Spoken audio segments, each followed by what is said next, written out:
All right, we are here back for our second match here, week 4. We're catching up here just on the first couple turns. The players are exchanging pleasantries here. We got Jack H. Rakic, who's running a Gigantha companion. He opened that up in a recent pack and he said, "I'm just doing it." And up against Dan, Beat Down Bringer. Raphael, do we have Dan's stream working yet? No, not yet. All right, so message Dan if you don't hear if he doesn't respond. Message Jack, ask him to message him in game so we can get that stream up and running here. But we do see Jack's hand, which looks okay. There's a couple things that are expensive that are good, but not too much in the interim. I guess the plan is put Gigantha in hand and play it on turn 4.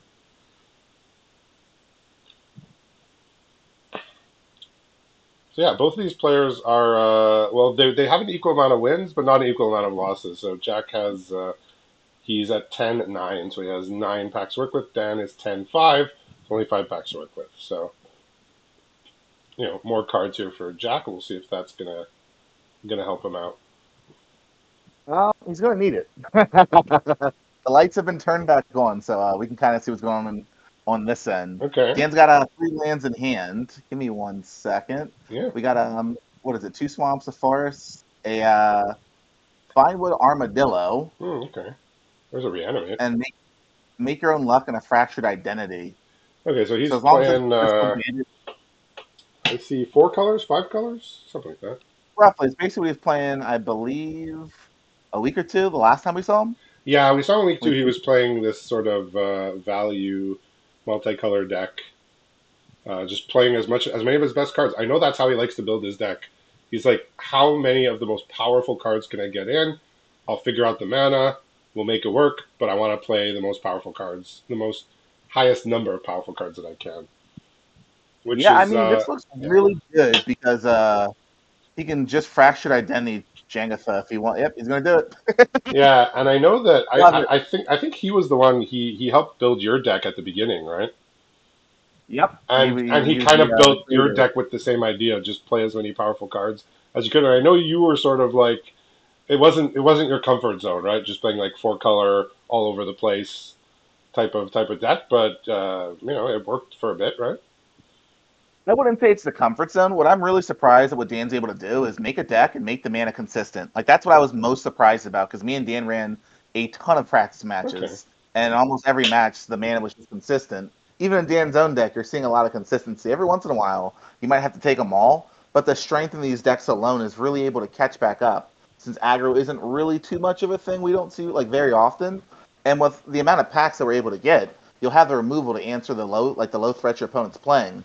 But because your mana is spread out through so many colors, you have so many options to play a bunch of these crazy bombs. Yeah, and I know he has a bunch of gold cards, but I don't think he went too crazy on like the mana symbols, like having lots of cards with double symbols, rather just lots of different colors, but not a high density of like many colored symbols on the cards.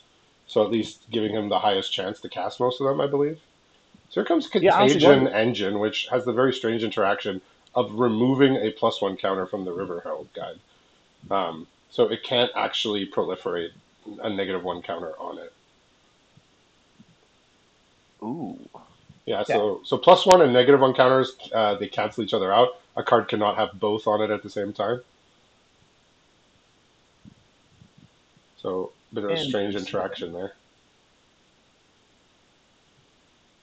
Okay, it looked like Dan for a second was going to target Jack with the Vault Plunder. That would have been a friendly maneuver, I would say. They are having a bit of a friendly back and forth in the arena chat, as we're seeing. So Dan's asking a good question. What's a generic mana symbol, huh? Just one of each? So Gigantha can only help cast colored symbols in a card. So for I believe Dan is example, trying so to for figure example, out if how he to play had the the so Armadillo. for example, if he had like the back for more in his hand that we see in Jack's hand, he could tap Gigantha for black, green, and he'd still have to be responsible for 4, and then he'd have a red, white, or blue mana floating that he could then use to cast the colored pips of other cards. So it only Well, cares no, about colored pips. he's trying to cast the Armadillo. I believe he did the sequencing just a little in reverse. So he hovered the card first, didn't choose a mode, attempted to generate the mana off Jengatha, and Okay. I guess assumed that Arena might just cast it for him. Okay, yeah. In order to play the Armadillo, he would have to tap 5 mana, tap Jegantha, and then he'd have white, blue, black, red floating. But again, only used to be pay colored costs. Correct. Yeah, I'm familiar with Giganta because I play it in a 5 color my 5 color commander deck because it just casts my commander on its own. Oh, baby, you, we're cooking over here. you just Niv Mizzet Reborn. You just tap the Gigantha and put your commander on the stack. So that's why I run him in that. But yeah, I mean, in the meantime, Jack's getting ravaged here. He does have a back for more, but like not very That's what it many. seems to play as a turn. Yeah, he has trashed the town here. It's like everything is very medium. I find this so funny. So I guess Dan couldn't figure out how to cast this Armadillo with the Jengatha. So he just said, "Hey, you know what? Never mind. We're just going straight hands." I love it. I mean he does get the cool combo here of he trashes the town, puts 2 counters on the bandit, and then he proliferates twice. So 2+1 counters on that, 2 -1 counters on the Giganta. So Contagion Engine doing some cool stuff here, having a moment in the sun perhaps.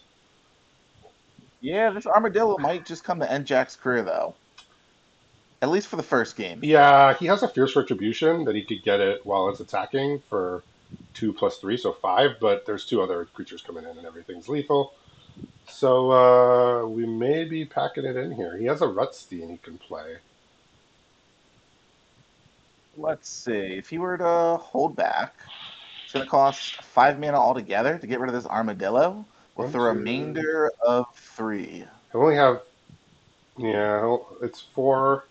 1, 2, 3, 4. I'll have 3 mana left, so not enough to kill this armadillo because the contagion engine will kill Gigantha. Like if he literally just had like oh he could play Rutstein I guess. No, because then it would tap his hard bristle. Yeah, just a bit of mana issues here. 2 black cards in hand. No no black land. I mean he does have the hard bristle, but as a 5/5 he can't tap it right now. Yeah, we'll have to see what happens here. I find Dan hard to gauge sometimes. Like, will he swing out here? Will he play a more conservative line instead? We'll have to find out. Looks like he's going to fire off a Make Your Own Luck, though. I mean his name is Interestingly enough, Beatdown Bringer. Doesn't that tell you what the plan is? yeah, the funny thing is he has a second Make Your Own Luck in the hand, along with the Swamp and the Reanimate, you see. So there's tons of options on this side. Sadly, this first Make Your Own Luck, though, only finds one piece of action in the Patient Naturalist. I mean, the fact of the matter is, I don't believe there's going to be another turn here. I don't think there's any way he can neutralize all 3 of the threats here. Oh, Well, tapping the Gigantha. That's actually potentially giving him a shot here. Actually, yeah. Now he still does have this reanimate he can fire off, and he's looking for a target. I don't think anything here is tasty enough for him. so he could fierce retribute the. Um, 7/7 block the 3/1. yeah, I mean that is okay. Gave him an out here. Okay, Yeah.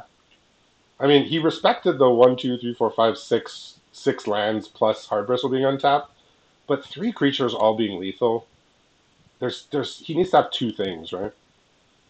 Yeah, I think the standard line there is just swing all, right? Like that 7/7 having ward 3 is really brutal for most decks, and not many things can kill it for 2 mana. Like Shoot the Sheriff can, Fierce Retribution. But I mean, outside of those two, most other removals are what, 3? So if you're playing the O-Rings, they're 3 and 4. And if you play on your opponent's turn, the Tether is going to cost 5. It's just not feasible, so Yeah, there's no like edict like opponent sacks a creature. I guess it's yeah. rare. It's rare the Rush of Dread, but mm, Uh, we don't get one every well, set, but every few sets we get. Like I remember the one in MKM was like especially good because Extract the Confession like that was one of the best ones we've ever seen. Oh, baby. Dan is just firing on all cylinders right now. It All right, doesn't matter that he can swing for lethal. what's he got? Back for more has just been drawn for the turn. Okay, we got a back for more here as well, but not castable. Yeah, I mean, Okay, Jack's back for more is not going to be better than Dan's back for more. And once again, Dan's providing two lethal threats, even though the Contagion Engine's going to kill the Jengatha this turn. yeah. So it's all lethal here, and wise to not target the hard bristle bandit because that wouldn't have been excellent for him. Yeah, it's lethal, but Jack can just what tick up or block and Yeah, then tick up the engine. yep. Yeah, He can kill off this Giganta. I'm surprised he didn't make the man off Jengatha to fire off this Maker unlock. Goodbye, sweet elk. Is it only creatures Jengatha can No, do? it's anything but only the colored pips. Okay. But it's any card. It's any type of spell. I guess it's throwing Dan for a loop here because when he went to go play the Naturalist, Arena triggered that Jengatha could be used for it, but it didn't trigger for Make Your Own Luck, so he would have had to tap it manually, and then it would allow him to cast it, I would assume. We're all learning about Gigantha the Wellspring today. Well, at least the beatdown bringer is. Like I if you think didn't it's play Ikoria, you probably haven't run into the card. Ikoria really rarely played a mom, right? And it is a oh yeah yeah there was Gigantha was in on the bonus sheet there, but it's a very strange ability. I'll tell you that much.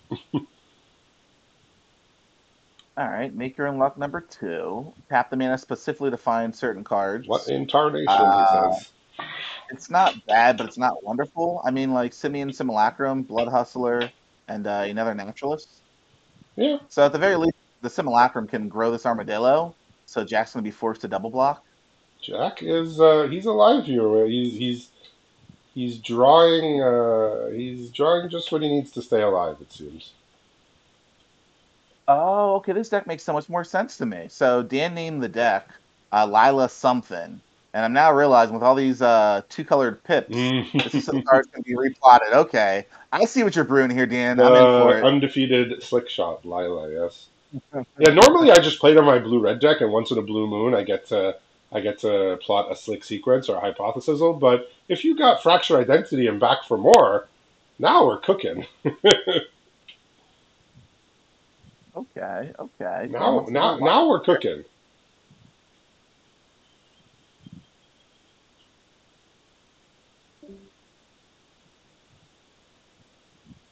All right, proliferate twice. Just make a insanely large hard bristle bandit. I know, right? I think the thing I was missing from Contagion Engine is if you ever get counters on your own creature. Yeah, to proliferate those up. Yeah. All right. So a pretty neat play with the trash the town into the with the Contagion Engine. I do like that. Yeah, we got a four color deck here. Two looks like two black cards, two red cards, or three black cards, two red cards, in a green white shell. Yeah, I mean, Dance deck's looking pretty clean itself. I mean, for the most part, it's red. I mean, green black, just splashing a few red cards and a few blue cards. So Lila, Laughing Jasper would be the red, and fractured then Fractured identity. Identity and Make Your Own Luck would be the blue along with Lila. But on the top end, you have Armadillo, the Abyss. Oh, yeah, I forgot he had the Gorestalker from LCI. Oh yeah, he made pretty okay use of that last time I remember.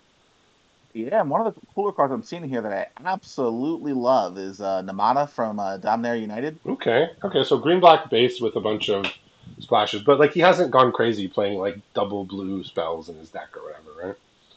No, and I mean the mana base is pretty respectable. He's got Oasis Gardener, two Bristle Bandits, two Naturalists.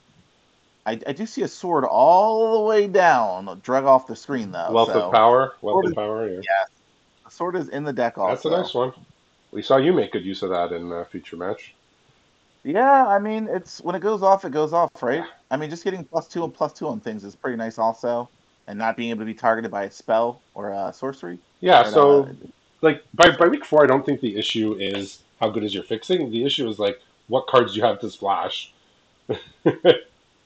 like Honestly, and how well can you splash, right? I just keep looking at my pool and I'm like I don't like I can splash. whatever. I have lots of fixing, and I'm like, I don't really want to splash any of these. Yeah, it's just getting as much power as you can without messing up your mana base too much. Yeah, well, for example, I'm playing a green-white deck, and I could play two Badlands Revivals in my deck very easily, but I just figure that's not the game I'm playing with my green-white deck. Like, if I have Badlands Revival in my opening hand, and so does my opponent, their Badlands Revival is going to be so much better than mine. So I should just like Time, time, time. put another 2 or 3 drop in my deck and just try and get to the point in the game where their Badlands Revival isn't bringing them back, which is a tough sell in OTJ to try and be assertive. But Ah, green white can do it. What's so beatdown bringing down over there? Dan's got 5 lands in hand. This town ain't big enough. And the Rattleback Apothecary, and Okay. he asks the viewers, "What would you do?" um, Mulligan. I think I would have mulligan also. I think I said this before though. Sometimes after you win game one, you're willing to risk game two a little more. So he drew a fractured identity, another swamp for turn. So these two blue cards are uncastable right now. Yeah, we, What's we Jack we worth? may have an issue here. Um, I think he is going to use the divination mode on Trash the Town here because he does not have any further lands in his deck. In I his I, I deck, he only has two. I assume the nurturing pixie, uh, is in his deck for some value plays, but here it's just it got him the third land, so he does have a few options next turn. He has the Aloe Alchemist, Drover Grizzly, Mystical Tether. From offset, he has Spore Crawler from Val. He has Form a Posse and Back for More as his top end splashes. Well, Dan's got options here. So last turn he drew Dead Weight, and this turn he drew the Simian Simulacrum. So this Rattleback Pretty can good. grow to a 5/4. I would assume that that's going to trigger Jack to toss out the tether on it almost immediately on the Rattleback. Yeah, next turn if he wishes to. He's drawn a Fierce Retribution also, so he has a few options. Yeah, so this actually does get Jack back a card. This 3/2 dies, draw a card. Okay, so he's going to develop two threats. I like this. I thought he might put all of the Easter eggs in one basket, but he's going to say, hey, you know what? You might have like some kind of interaction there. I like to keep this pressure going, seeing as I have two uncastables in the end. Yeah, it makes sense. Jack's in a bit of trouble here. He's gonna have to Mystical Tether or something. I think. I think just playing a Yeah, creature is asking for trouble. he doesn't know it. He doesn't know it. Because Dan draws a forest for turn. It's like he's good at this game.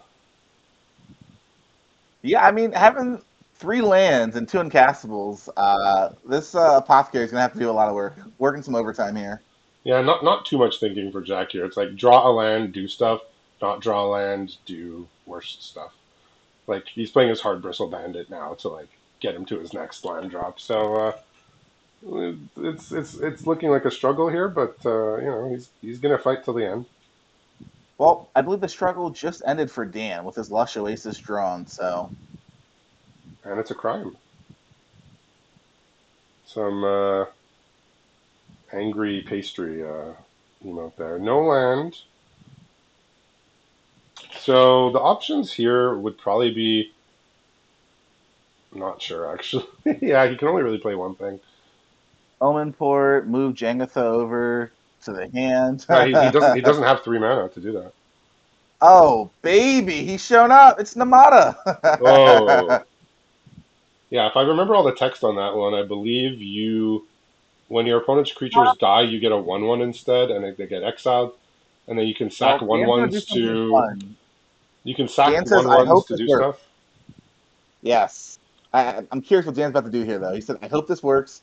So I need to see it. I hope it's just not a swing or something. Oh, what is this?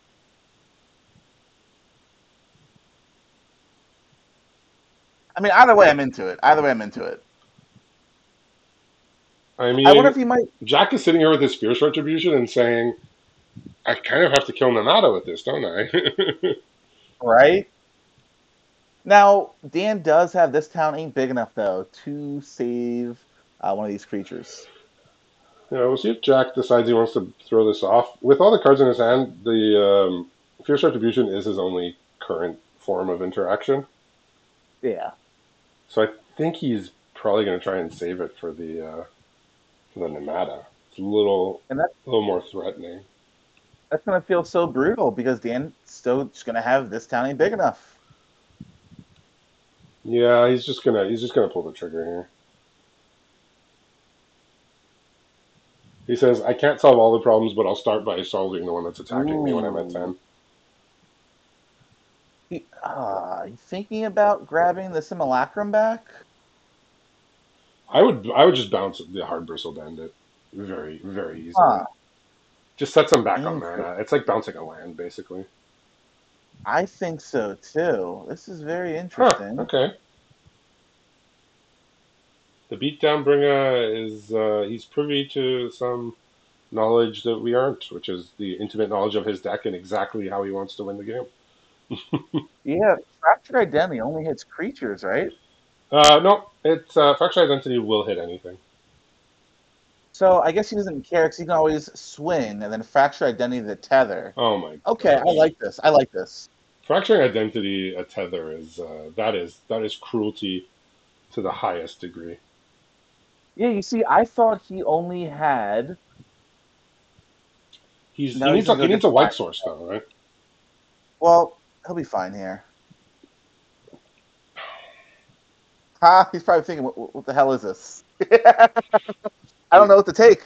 he's like, cool hand. None of these cards really matter that much, but I guess the life gain.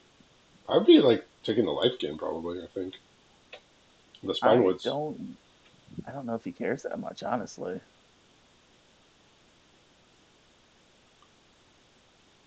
I'm thinking maybe Eartha Joe, maybe Spinewoods, very far away from Back for More.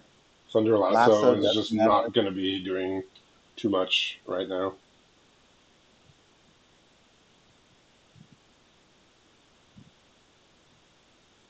He's looking at the Eartha Joe. I think I'm on Eartha Joe, but I could see a world for Eartha or the Okay, Spinewoods. Eartha And is that's the just, pick.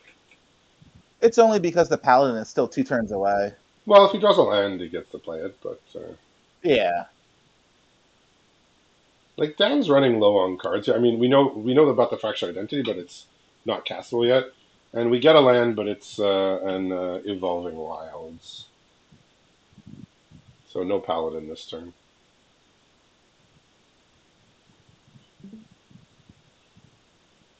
Another binding negotiation, huh? Well, he liked the way the negotiations went last time, so he said, let's do it again. Let's sit down again. Let's figure this out. Said our talks were productive last time, at least for me. At least for me, the talks were productive. Let's see. He can go binding, trigger, and then go Menache. Menace, yeah, and then Jack's kind of forced to take 5 here.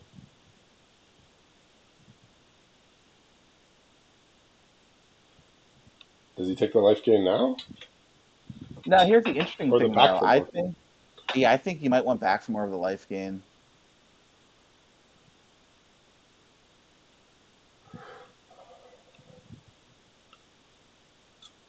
Back for more is castable with an untapped land being drawn.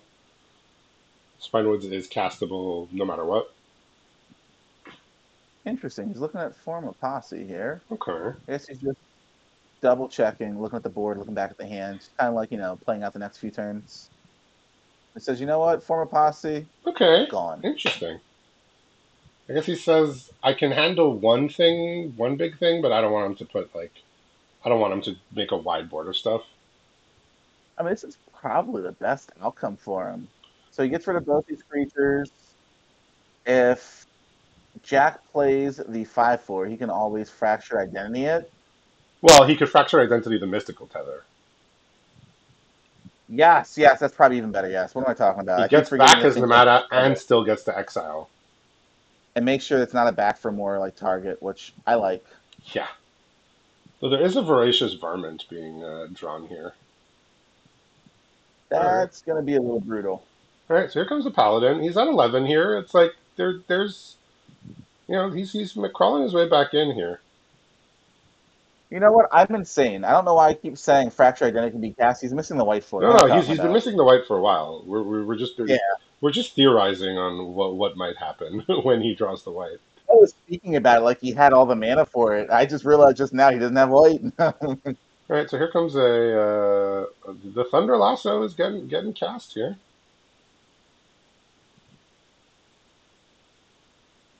That is Now, not white mana. 5, 6, 7, 8, 9. yeah, I mean, this is when you're playing all the colors. Sometimes you can't cast your spell. That's just we know it. Everybody knows it.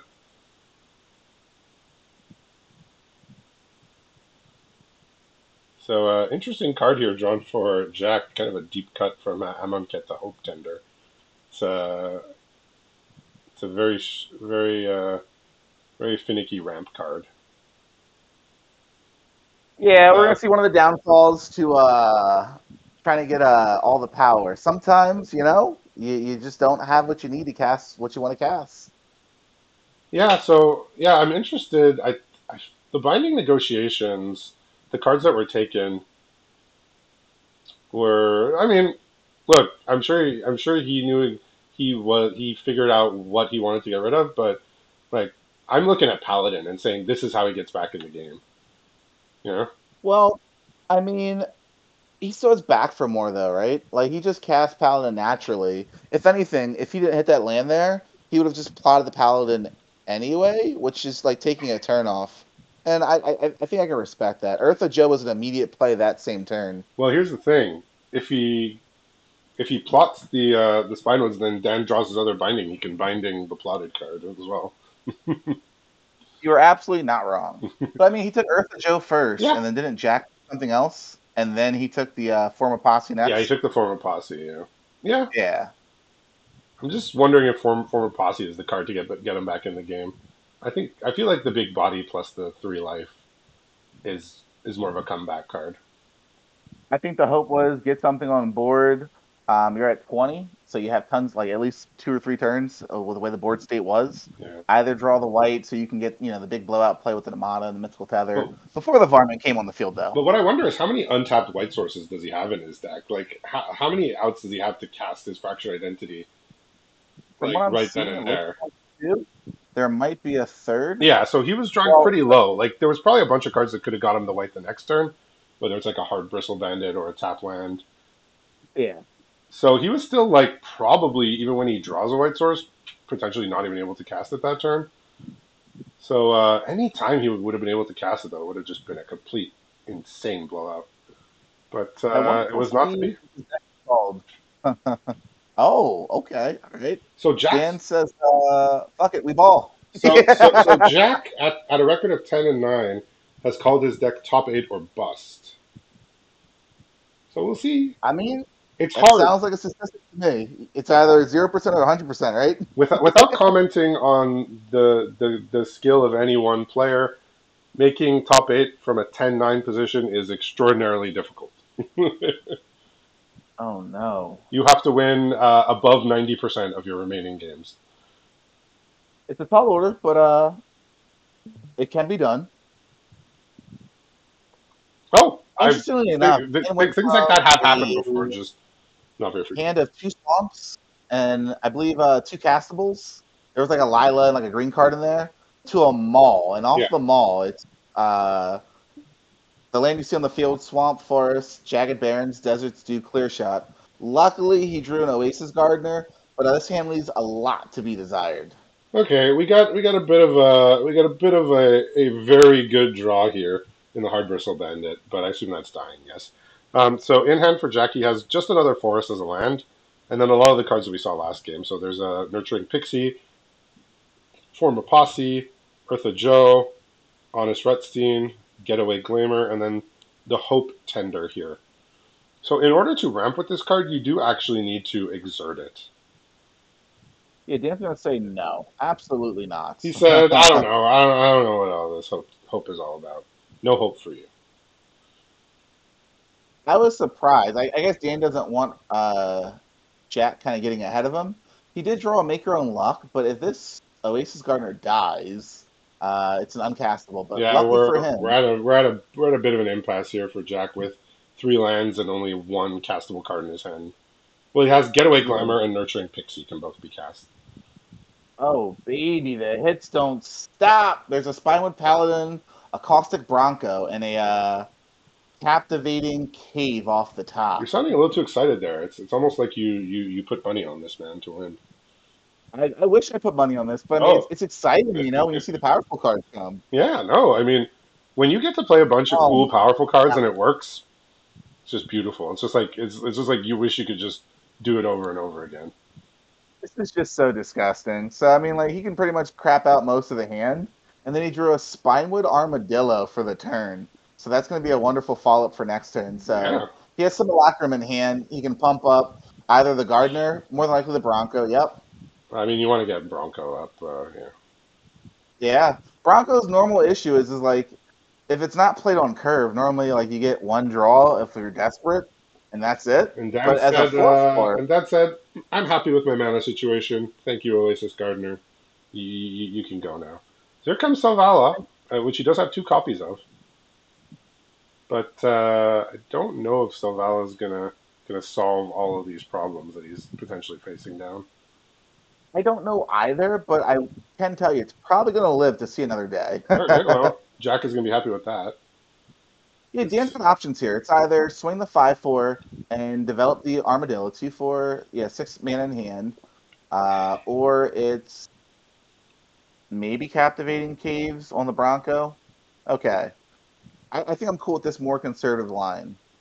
okay. I mean, I think the key is knowing when to be conservative and knowing when to be a little bit risky. I think Yeah, like I think that's what separates like the best of the best is like they have the finger on the pulse, of like, okay, now I go a little bit more risky and I try and get damage in, or now I hang back. I always thought that's like a weakness of mine is like if I'm behind and like stabilizing, I don't start attacking. Like I need to start attacking earlier than I do. Like I give my opponent too many draws to find the thing that they need to close out the game. I mean, I 100% agree with you. It's just a thing you always have to like be on the lookout to learn, right? It's format knowledge, player knowledge, Deck knowing the dependent, situation. deck dependent Yeah, as well. Yeah. life life dependent, right? Like if Jack was in lethal range, then I think you just do the swing out and go, okay, cool. Like you're gonna chump block it. That's just an easy one, right? It's a hard skill, honestly. Like, there's so many games that, like, I look at it, I was like, oh, if I started attacking 2 turns earlier, I would have won. But then there's a lot of games where I start attacking and then they drew the thing and I, like, left back one less blocker than I would have needed. And I was like, shoot, I should have waited a turn. Sometimes it happens. My issue is sometimes I get aggressive a little too quickly. I just So, think to myself, I gotta zerg them down. so we got a Miriam here, which is now making Selvala tap for 3 mana. So he can play 5 mana worth of something here. Well, Could be just the Gigantha. Dan says, oh, I got her now. So I'm curious what he might have. So what's Dan's last card there? The patient naturalist. Okay, so nothing too impactful. So I, No, so if nothing's drawn here. We'll probably just see the captivating caves fired off or something. so I could see Gigantha being cast, um, and then just throwing the 7/7 in front of or still throwing the 1/1 in front of the 7/7. Could play Interesting. He says, hey, you know what? Let's go Rutstein, digging. naming Black, but now You know what? I like this because he has a bunch of chump blockers now. so can he get back the? No, he can't. Oh, he can cast. Yes, of course. He can cast the Omenport Vigilante using the black and the Condor pylons because of the discount from Rutstein. So we got all sorts of mana being made here. So Vala is just such a strong card. I mean, we are seeing it firsthand right here. I mean, he added 11 power and 6 bodies to the board just off of Selvala and 4 lands. Like pretty good. Now, this is a rough turn for Dan. He's got to think what he's going to do here. So, a forest was drawn for turn. Naturalist doesn't really accomplish anything. There's really no good swings here that are really available to him either. Yeah, I mean, before the match, they were, going, they were talking back and forth about each other's pools, and Dan opened up his pool. He said, 2 Savalas, that's a problem. I don't really have a lot of hard removal. I have some interaction, and I have some powerful cards, but I don't actually have that many ways to just get this thing off the board.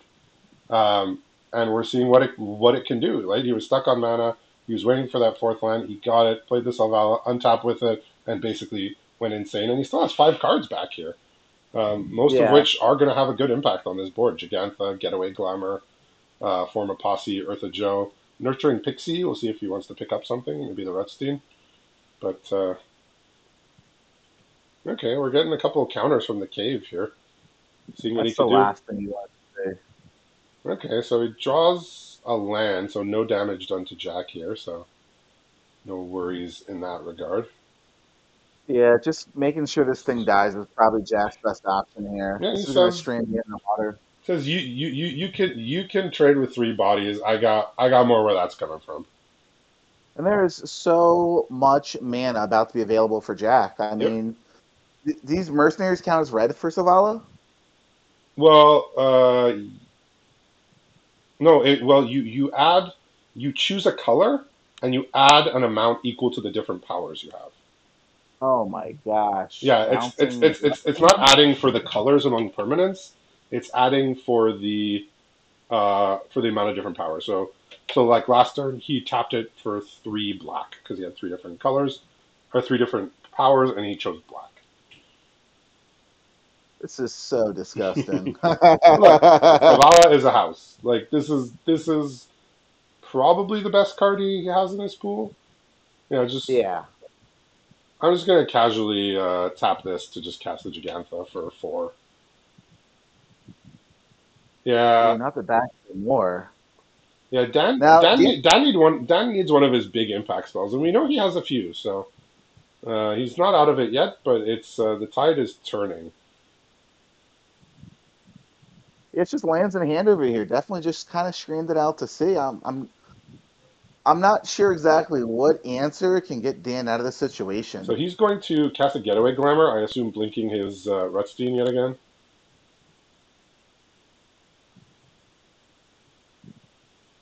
Yeah, this is Oh, spiraling. this is This is spiraling pretty hard here. very hard. Not to mention these mercenaries can just keep pumping up the flyer. Yeah. So casting a Spore Crawler as well. Oh no, the Miriam rather than the Spore Crawler. Yeah. Well, he still has Jenga though also that he can activate now. Yeah, Gigantha is not gonna. It's only gonna make colored. It only pays for colored symbols, right? And the Eartha Joe is giving 2+2 every time here, right? Yeah, next Oh turn. no, the Nope, Eartha Joe's coming down, and it will. correct. Yeah, he doesn't have it yet. That'd be 2, 4, 6, 8, 10, 12. 12 damage in the air on a Yeah, 2 turn clock. Dan And needs Dan something. He needs another he needs 4. a he needs a big heavy hitter here.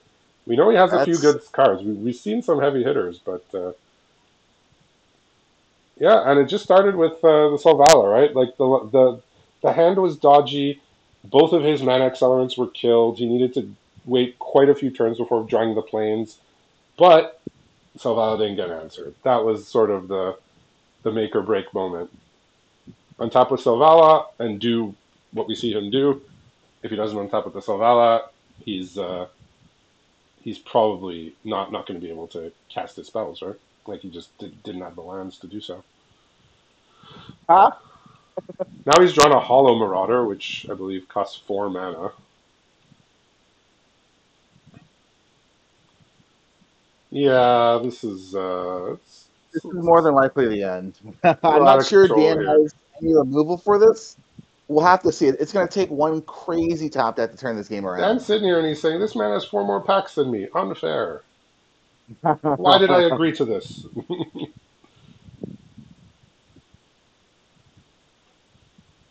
All right. I Uh, love Dan's response. okay, go on.